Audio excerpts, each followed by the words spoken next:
Whether toting bottles of cola in holiday commercials or nestled in plush form beneath the arm of a doting child, polar bears are universally loved, powerful hunters who, because of their cuddly look, have won a special spot in our hearts. But as our global climate changes, ABC's Tanya Rivero follows one bear's quest for survival.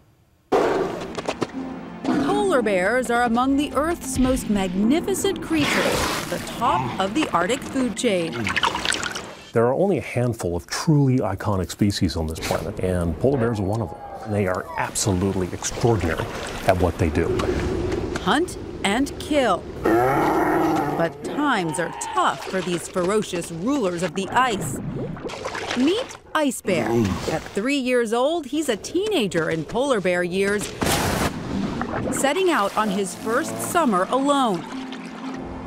But along with the thrill of independence comes the challenge of survival as the ground beneath him melts away.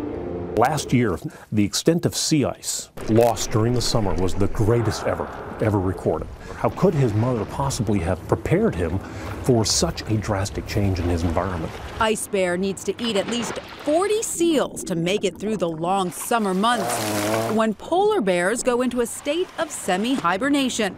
And a few generations ago, he would have had another month of spring to hunt. Polar bears are very strictly tied to the ice. Their main food is a ring seal. If the ring seal goes away, if the ice goes away, their basic forage base goes away. Nearly 2,000 bears live in Canada's Hudson Bay. Each year when the ice melts, some head south, swimming 300 miles to find a summer home. Along the way, the scent of walrus is too enticing to resist. But taking on a tusked creature more adept in the water means coming away with only a bloody nose. Ice Bear continues swimming, reaching land after 10 straight days without sleeping or eating. Unfortunately, it's a sweltering 82 degrees. Pure misery. In August, Ice Bear finally catches a break.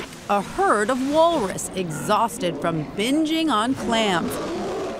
He moves in and picks off a baby. It will last him for days. He follows this herd for the rest of the summer. As the temperatures finally begin to drop, Ice Bear encounters a pack of dogs, and something amazing happens. Instead of attacking his known enemies, he seems to seek their company. He's been on his own for a very long time, has been struggling to survive. It looks like he really gains a measure of comfort in the company of these sled dogs. Finally, in December, sweet relief, winter has returned.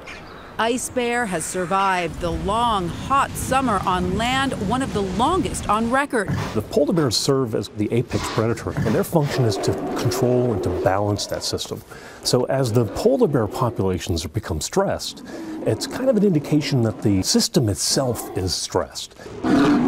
Scientists project within 30 years, 2/3 of all polar bears could be gone. It's a wonderful thing about life. We figure it out. That gives you hope that we're under these dire circumstances, that polar bears too can find a way. The problem is that we're forcing them to do it in a generation or two. Here's hoping that, like Ice Bear, his grand cubs will find their way. I'm Tanya Rivero for Nightline in New York. Ice Bear airs this Sunday, March 31st on Nat Geo Wild.